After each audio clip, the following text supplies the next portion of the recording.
बड़ी उपाध्यक्ष महोदय, प्रधान माफ कीजिएगा महासचिव, उपाध्यक्षगण, सचिवगण, महामंत्रीगण, महिला मोर्चा की केंद्रीय अध्यक्ष, उनके साथ महिला मोर्चे के तमाम उपाध्यक्षगण, सचिवगण, युवा मोर्चा के तमाम पदाधिकारी और हमारे कोल्हान प्रमंडल के महामंत्री, महासचिव और साथ ही साथ प्रत्येक जिला में चयनित हमारे गठन किए गए तमाम पदाधिकारीगण और साथ ही साथ लोकतंत्र के चौथे स्तंभ मीडिया बंधु, press media, print media, digital media, electronics media, सभी को जोहार, झारखंडी जोहार, नमस्कार, आदाब। और साथ ही साथ देख पा रहे हैं जैसा कि स्थानीय थाना प्रभारी भी आए हैं अपने दल बल के साथ, उनका भी बहुत बहुत धन्यवाद करते हैं, आभार करते हैं।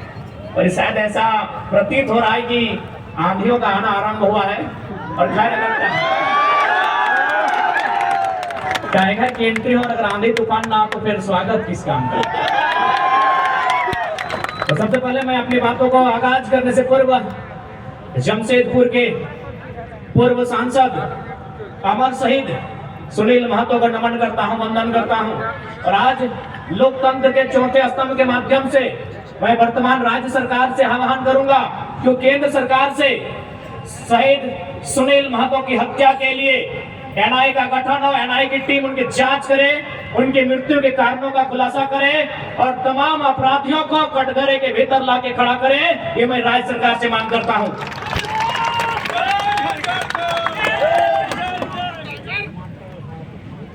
क्योंकि अगर आज एक एमपी को इंसाफ नहीं मिल पाएगा, एमपी जो प्रधानमंत्री के कक्ष में बैठता है, एक एमपी जो राष्ट्रपति के सम्मुख जाकर अपनी बैठकों को भाग लेता है, अगर इस राज्य में, इस देश में एक मेंबर ऑफ पार्लियामेंट को न्याय नहीं मिल पाएगा तो एक आम व्यक्ति न्याय की अपेक्षा कैसे रख सकता है। इसलिए मैं राज्य सरकार, चूंकि झारखंड मुक्ति मोर्चा की सरकार है और शहीद सुनील महतो झारखंड मुक्ति मोर्चा के अंग थे, हिस्सा थे, मैं सरकार से ये मांग करता हूँ।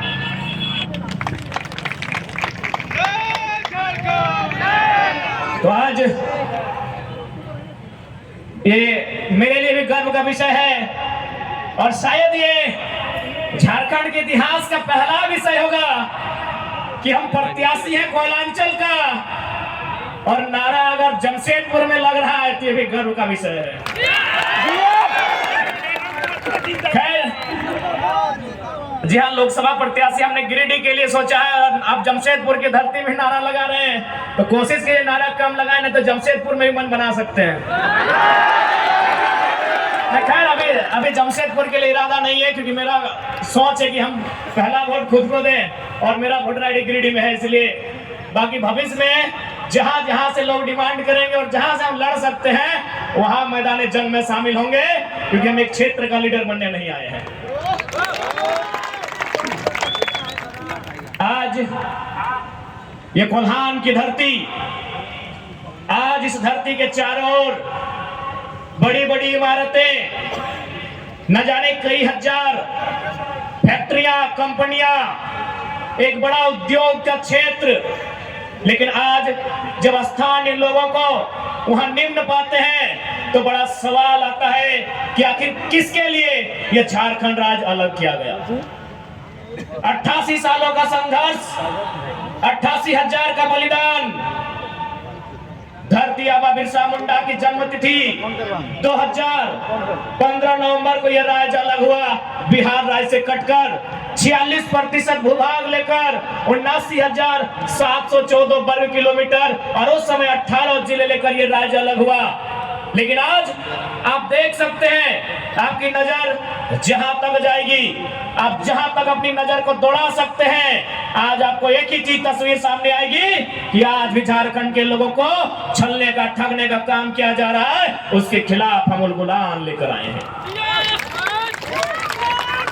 इन साफ शब्दों में कहेंगे कि मर्यादा पुरुषोत्तम को श्री राम कहते हैं, मर्यादा पुरुषोत्तम को श्री राम कहते हैं, बांसुरी वाले को घनश्याम कहते हैं, मिसाइल मैन को अब्दुल कलाम कहते हैं और जो टाटा बीसीएसएल से आंख मिलाए उसे टाइगर जयराम कहते हैं।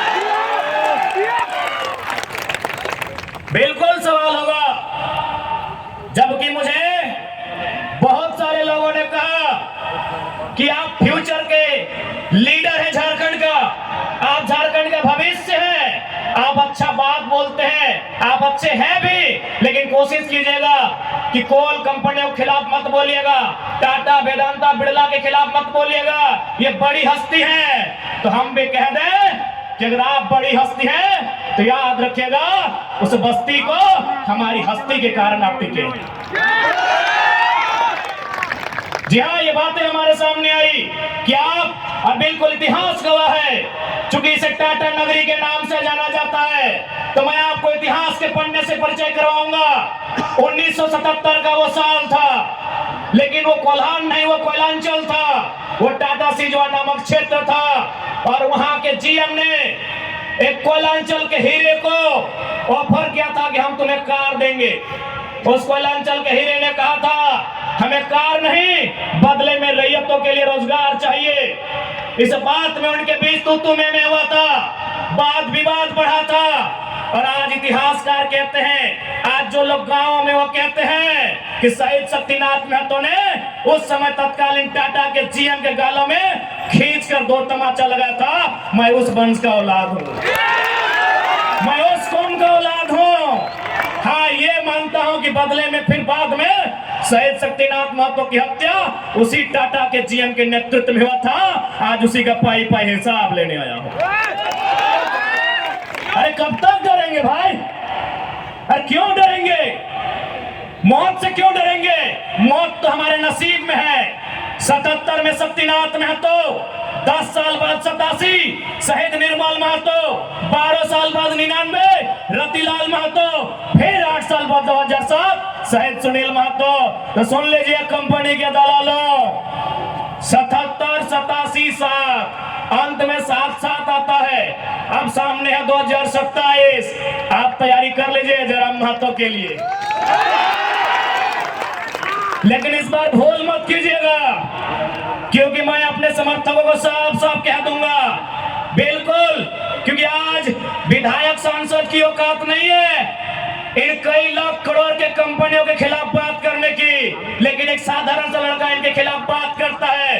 हो सकता है हमारी हत्या होगी, हमें परवाह नहीं, लेकिन अगर मुझे मानने वाले लोग हैं और मेरी हत्या होती है तो मैं आपसे कहूंगा उस समय धरना नहीं दिया जाएगा, ना कोई आगजनी किया जाएगा, ना ही सड़क जाम किया जाएगा, और ना ही बसों का शीशा फोड़ा जाएगा। यदि सच में हमारी हत्या से आपको गुस्सा लगे तो शीशा नहीं, सर फोड़ना उन बेईमानों का जिनके कारण हमारी हत्या हुई। बहुत दिन तक डर के रहे, बहुत दिन तक डर के रहे। कत्ल होगा, शहादत होगी निर्मल महतो की, शहादत होगी सुनील महतो की, और टाटा में असिस्टेंट जीएम के पद पर काम करेगी एसएस की पत्नी। हम सवाल करेंगे, ये सवाल करने का हमको हक है। शहादत देंगे सुनील महतो। आज उनकी विधवा मां रो रही है, आर्थिक दंड स्थिति का सामना कर रही है, और एसएसपी की बीवी या फ्री फोकट में जनरल मैनेजर पद पे काम करेगी। हम इसका सवाल करेंगे। आपको जो कहना है कीजिए, आपको जो करना है कीजिए।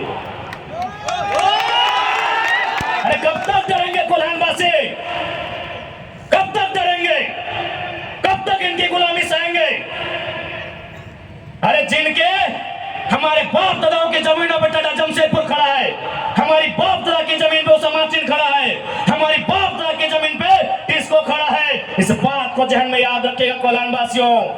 आज कोयलांचल से ये टाइगर ये संदेश लेके आया है कि अब हमें डरने की नहीं, अरे मरना पड़े तो मर जाइए, लेकिन आने वाली पीढ़ी के भविष्य के लिए आज हमें इस लड़ाई को लड़ना होगा। मैं लोकतंत्र के चौथे स्तंभ के माध्यम से मैं सवाल करूंगा टाटा मैनेजमेंट से कि ललित दास कौन है? Who is Lalit Das? What is his ability? उसकी योग्यता क्या है? कौन है ललित दास? उसकी योग्यता क्या है? कितना तक पढ़ा है कि आज सीएसआर को संभालेगा, आज IL6 में नौकरी करेगा?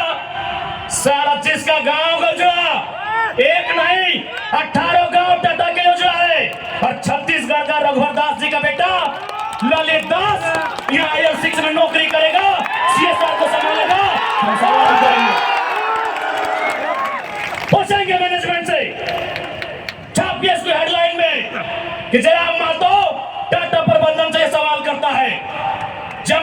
की टाटा प्रबंधन से कि ललित दास कौन है, क्या है उसकी योग्यता। बाहर बात अच्छा मजाक बना के रख दिए, कत्ल होगा हमारा, लहू बहेगा हमारा, हमारी लहू से स्वर्णरेखा की नदी लाल होगी, हमारी लहू से दामोदर की नदी लाल होगी और ललित दास माला माल होगा। हम सवाल भी करेंगे और बवाल भी करेंगे, इस बात को लिख लीजिए। आइए सामने टाटा के प्रबंधन और हमें उत्तर दीजिए कि ललित दास कौन है, क्या है उसकी योग्यता। पूर्व मुख्यमंत्री का बेटा होना योग्यता है या वर्तमान राज्यपाल का बेटा होना योग्यता है? क्या यह योग्यता कहा जाएगा? भारत एक संवैधानिक राष्ट्र है। क्या बाप के दौड़ने के बदले बेटा दौड़ोगा बढ़ेगा? बाप के दौड़ से बेटा दौड़ोगा बढ़ेगा? बाप एग्जाम पास करेगा बेटा टीचर बढ़ेगा? तो पूर्व मुख्यमंत्री है चाहे वर्तमान राज्यपाल रहे, ललित दास कौन है, हमको हिसाब किताब चाहिए। आज ना ये चुनावी भाषण देने आए हैं, न राजनीति की बात करने आए हैं, एक संदेश लेके आए हैं कि कोयलांचल और कोल्हान के लोगों, हम दो हमारे दो नहीं। बिल्कुल इस भ्रम में मत रहिए, हम दो हमारे दो नहीं। तीसरा पैदा कीजिए, उसको निर्मल महत्व बनाइए, उसको हथियार से लेस कीजिए। अरे कैसे लड़ेंगे आप इनसे? 20 लाख करोड़ की प्रॉपर्टी है इनकी, आप ऐसे लोगों से लड़ पाएंगे? आपका टीचर बेटा लड़ पाएगा? आपका वकील बेटा इनसे लड़ पाएगा? आपका डॉक्टर बेटा इनसे लड़ पाएगा? इसलिए आज कोल्हान और कोयलांचल, हम दो हमारे दो नहीं। तीसरा पैदा कीजिए, उसको निर्मल बनाइए और उन बेईमानों से युद्ध के लिए तैयार कीजिए। आपको बचाने कोई नहीं आएगा। अरे आप किससे उम्मीद करते हैं? एसएसपी, आपको जानकारी होना चाहिए, एसएसपी टाटा का साथ देते हैं। हिंदू मुस्लिम का राइट होता है, 44 मुसलमानों की दुकान तोड़ी जाती है, उस समय धारा 144 होता है, लेकिन टाटा रातों रात रोड बनाता है, धारा 144 का कहीं जिक्र नहीं होता है। आपकी सुरक्षा कौन करेगा बताइए? कौन करेगा आपकी सुरक्षा? ये हम आप बताइए हमें, कौन करेगा आपकी सुरक्षा? आज ये डोबो का वीडियो किसी हो, कोई डोबो का सीओ है, पहले मैं कहना चाहूंगा यहाँ बहुत सारे पुलिसकर्मी हैं जो ईमानदार हैं, उनको नमस्कार है।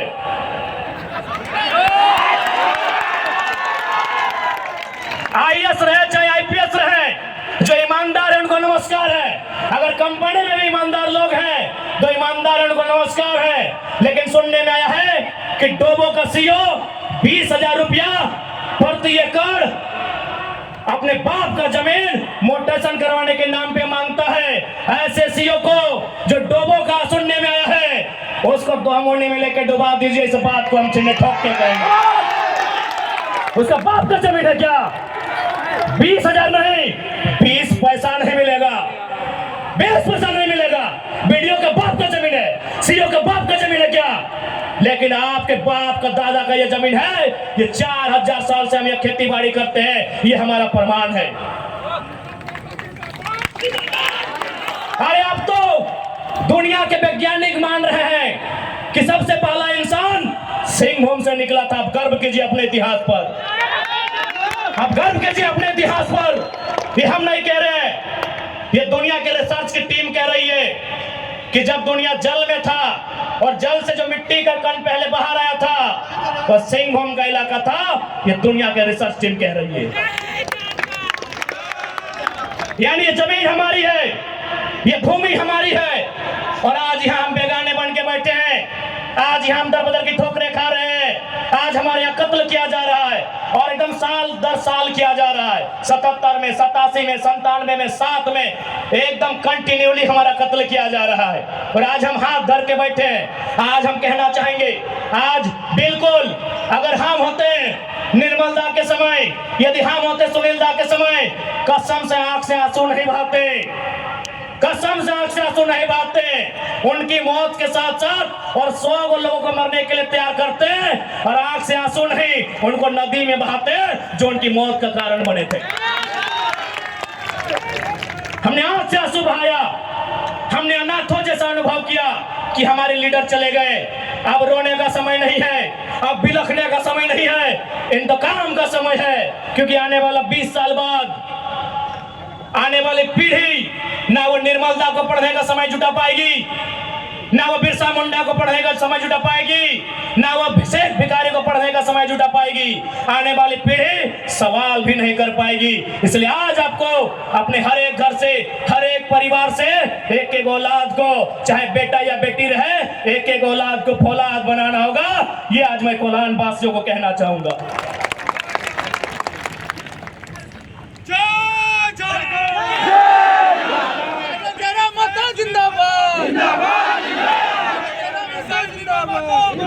आज मैं एक सवाल करूंगा इस भीड़ से, मैं सवाल करूंगा टाटा नगरी में बसे बड़ी बड़ी इमारतों में बैठे लोगों से कि जब 1907 में टाटा की स्थापना हुई थी, मालिक कौन था? टाटा का कोई होगा? जब 1907 में टाटा की स्थापना हुई थी, मालिक कौन था? Who was the founder? Who was the owner? Tata का कोई होगा? नौसेरे भाई टाटा या जो भी उनका नाम है। आज 115 साल बीत चुके हैं। आज टाटा का मालिक कौन है? आज भी टाटा का मालिक टाटा का वंशी है। 100 साल पहले टाटा ने पूंजी का इन्वेस्ट किया था, आज 100 साल बाद भी टाटा का मालिक टाटा का वंशज है। लेकिन एक सवाल होगा मेरा, 100 साल पहले जिन कुर्मियों ने, जिन संथालियों ने, जिन हो ने, जिन गोड़ाई ने, जिन धीवर ने, जिन अल्पसंख्यक ने टाटा में जमीन दिया था, आज उस परिवार के पास क्या नौकरी है? आज हम सवाल करेंगे। अरे आपने पूंजी लगाया, 100 साल बाद आप मालिक हैं। हमने भी पूंजी दिया है। पूंजी 2 प्रकार की होती है इंपॉर्टेंट, एक जमीन, दूसरा अर्थ। अर्थ आपका, मालिक आज आप है, जमीन हमारी, हम कहां है ये सवाल करेंगे। ये कैसा देश है जो कहते हैं गांधी का देश है, ये किसानों का देश है? गांधी जी कहते थे कि किसानों की आत्मा बसती है गांवों में। तो आज कहां है गांव? आज कहां है किसान? केवल पूंजीवादी का हावी, आज चारों तरफ केवल कैपिटलिज्म के लोगों का दबदबा। ठीक है, हम विकास के विरोधी नहीं है। अरे हमने इंसान भी दिया है और जमींदान भी दिया है। हमने इंसान के रूप में कभी बिरसा भगवान को दिया, कभी भागीरथ मांझी, कभी तिलका मांझी को दिया, तो कभी निर्मल महतो, तो कभी सुनील महतो जैसे शेर को हमने दिया। और जमीन की बात कीजिएगा तो जहां तक टाटा की नजर जाएगी वो जमीन सारी की सारी हमारी है। क्या नहीं दिया हमने विकास के नाम पे? विकास के नाम पे हमारा कत्ल हुआ, विकास के नाम पे हमारा गांव उजाड़ा गया, विकास के नाम पे हमको लूटा गया। और आज अगर हम सवाल करेंगे तो आप हमें उग्रवादी जैसे शब्दों से नवाजेंगे। तो आज ये बात जान लीजिए, भले आज ये आपका समय है क्योंकि प्रधानमंत्री आपके हैं। सही बात है, किसानों के प्रधानमंत्री नहीं है। भले आप भावनाओं में वोट देते हैं, आज फिर किसान आंदोलन कर रहा है, किसान 700 मर चुके हैं। ये किसानों के प्रधानमंत्री नहीं है। अगर ये किसानों के प्रधानमंत्री होते तो एक रूल बनाते हैं। 1984 तक टाटा ने जो 15,000 एकड़ जमीन का अधिग्रहण किया है, उसमें मात्र 3,000 एकड़ में प्रोडक्शन का काम हुआ है।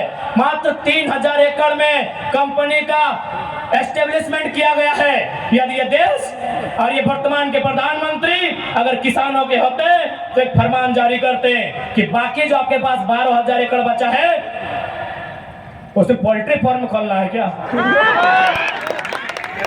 उसे पोल्ट्री फार्म खोलना है? जी नहीं, रियल एस्टेट को बेचना है। हमारी जमीनें टाटा डिसाइड करेंगे रियल एस्टेट को बेचना है। इसलिए अगर सच में ये किसानों के प्रधानमंत्री होते तो एक नियम बनाते, और ये नियम है भी, बकायदा न्यायालय में चर्चा हो चुका है कि यदि किसी कंपनी ने जमीन लिया है और उस जमीन पे काम नहीं हुआ है तो रैयत को वापस लौटाना चाहिए। टाटा ने 15,000 एकड़ जमीन लिया है, मानते हैं 3,000 एकड़ पर इन्होंने काम किया है, चलिए 3,000 एकड़ एक्स्ट्रा, अभी भी 10,000 एकड़ जमीन है जो इनके कब्जे में है, वो यहाँ के रैयतों को वापस मिलना चाहिए। तब मानेंगे ये गांधी का देश है, तब मानेंगे किसानों का देश है। आप बोलेंगे हम मान लेंगे, दीजिए 10,000 एकड़ जमीन वापस, तब मानेंगे किसानों का देश है, तब मानेंगे महात्मा गांधी का देश है। आज और तमाम जितने भी आईएएस आईपीएस मिनिस्टर, आज अगर मैं साफ कहूंगा कि संविधान की जितनी हत्या उग्रवादी आतंकवादी करते हैं उससे कहीं ज्यादा वो आईएएस आईपीएस और मिनिस्टर संविधान की हत्या करता है जो पूंजीपतियों का साथ देता है। क्यों पता है? पढ़े लिखे लोग, पुलिसकर्मी भाई आप भी सुनिएगा कि आपके एसपी संविधान की हत्या कैसे करते हैं। हाँ, पुलिस वाली दीदी आप भी सुनिएगा कि आपके डीसी संविधान की हत्या कब करते हैं। भारत के संविधान को खोलिए, भारत के संविधान में प्रियम्बल आता है। प्रियम्बल में क्या लिखा है पता है? हम भारत के लोग सामाजिक, राजनीतिक, आर्थिक न्याय की बात लिखा है। हम भारत के लोग धर्मनिरपेक्ष समाजवाद का नाम लिखा है, समाजवाद, पूंजीवाद नहीं लिखा है, कहीं नहीं लिखा है। भारत के संविधान में समाजवाद लिखा है। हम भारत के लोग धर्मनिरपेक्ष समाजवाद भारत के निर्माण करेंगे। आज ये जो भी आईएएस आईपीएस अगर पूंजीवाद के पक्ष लेते हैं, नक्सली से भी बड़ा नक्सली वो आईएएस आईपीएस होते हैं। हाँ, हम सीना ठोक के कहेंगे। बाकी एसपी साहब, आप चाहे तो हमारी मौत का साजिश कर सकते हैं, क्योंकि आपकी पत्नी को पूर्व में, अभी नहीं, अभी वाले नहीं, अभी वाला नया आया है, पूर्व वाले एसएसपी साहब, आप चाहें तो हमारी हत्या की साजिश रच सकते हैं, रचने का आपको अधिकार है। आपकी पत्नी को टाटा के दलालों ने नौकरी जो दिया है, और ये कोई नई बात नहीं है। झारखंड राज्य में केवल गुंडों ने मौत का साजिश नहीं किया है। बगोदर के एक विधायक थे, नाम अगर आप नहीं जानते तो सुन लीजिए, कॉमरेड महेंद्र सिंह, उनकी हत्या में एसपी का हाथ था। सीना ठोक के कहते हैं आज भी गांव में लोग कहते हैं कि कॉमरेड महेंद्र सिंह की हत्या में उस समय जो भी थे, क्योंकि हम लोग उस समय अंडा थे, अंडा मेरा छोटा बच्चा थे, हमें आइडिया नहीं है, जो भी थे, जिस भी जिला के थे, झारखंड में 24 में से एक एसपी का हाथ था महेंद्र सिंह की हत्या में। तो ऐसे लोग जिनकी पत्नियों को, जिनके बच्चों को ये लोग नौकरी देंगे, वो हत्या करने से पीछे कैसे हटेंगे? तो सुन लीजिए महोदय, क्योंकि आपकी योग्यता का हम सम्मान करते हैं, आपकी प्रतिभा का सम्मान करते हैं, आपकी एजुकेशन का सम्मान करते हैं, लेकिन एक बात कहेंगे, हम गरीब लोग हैं, बद्दुआ नहीं देते हैं, लेकिन हमारे दिल से एक हाय निकलती है। उस हाय से याद रखिएगा, ये विधाता आपको कभी माफ नहीं करेगा। अरे भाई, अगर हिम्मत नहीं है तो काहे गर्व से बोलते हैं कि आईएएस आईपीएस बन के आए हैं? अगर Tata, Vedanta, Birla, BCCL, CCL, Ambani, Adani, Usha Martin, TISCO, Telco, अगर उनकी गलत नीतियों से आपको लड़ने का हिम्मत नहीं है तो काहे खुद को आईएएस आईपीएस की गिनती करवाते हैं? चपरासी बनिए, चपरासी बनिए। और हम ये भी मानते हैं कि आज आपके पास शक्तियां हैं। अरे बहुत अच्छा, क्या कीजिएगा? ऐसे भी तो हमारा कत्ल होता आया है। हम कत्ल होते होते हम मरते मरते परेशान हो चुके हैं। हमने बहुत कत्ल देखा है। जितना अंग्रेजों ने हमें नहीं सताया है, उससे कई ज्यादा गुना कॉर्पोरेट ने, भ्रष्ट आईएएस आईपीएस ने, भ्रष्ट मिनिस्टर ने और भ्रष्ट डोबो जैसे सीओ ने हमें सताया है। अरे आप क्या कीजिएगा, कीजिए ना। मरने सब आया है, कौन यहां जीने आया है? 610 ट्रिलियन वर्ग किलोमीटर सूरज। हमारे साथ अगर हमारी सभा को सुनिएगा तो कुछ जनरल नॉलेज बढ़ा देंगे। 610 ट्रिलियन वर्ग किलोमीटर सूरज एक दिन मर जाएगा। 510 मिलियन वर्ग किलोमीटर की धरती, ये भी एक दिन मर जाएगी। 165 वर्ग किलोमीटर में फैला हुआ, मिलियन वर्ग किलोमीटर में फैला हुआ प्रशांत महासागर, इसका पानी भी एक दिन सूख जाएगा। 5,95,000 वर्ग किलोमीटर, 95 लाख वर्ग किलोमीटर फैला हुआ हिमालय का पहाड़ एक दिन पिघल जाएगा। 38 मिलियन वर्ग किलोमीटर में उगने वाला चंद्रमा मर जाएगा। अरे 5 फीट का इंसान काहे डर रहे हैं? काहे डर रहे हैं? आपकी डर आपकी मौत का कारण है, आपकी डर आपके भय का कारण है। मैं एक लाइन कहूंगा, एक क्रिकेट का उदाहरण आपको दूंगा।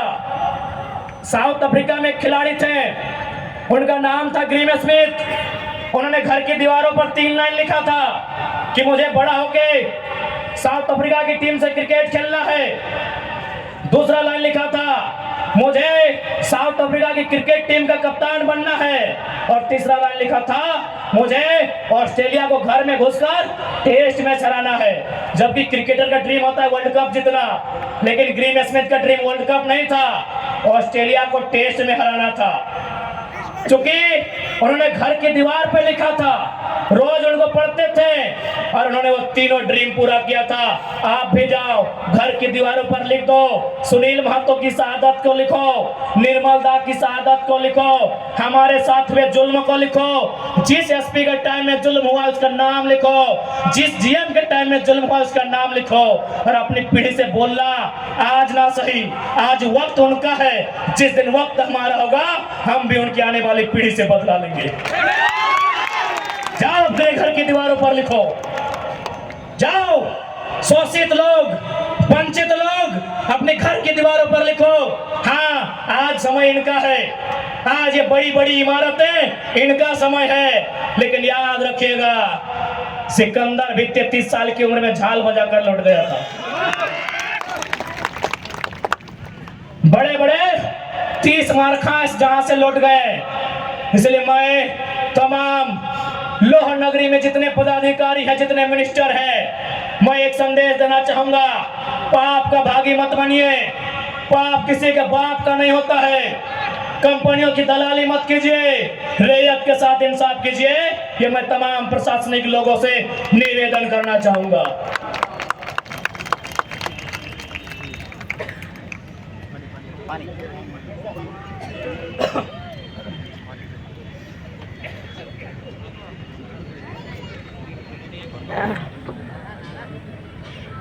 टाइगर तेरा माता जिंदाबाद, जिंदाबाद, तेरा माता जिंदाबाद, जिंदाबाद।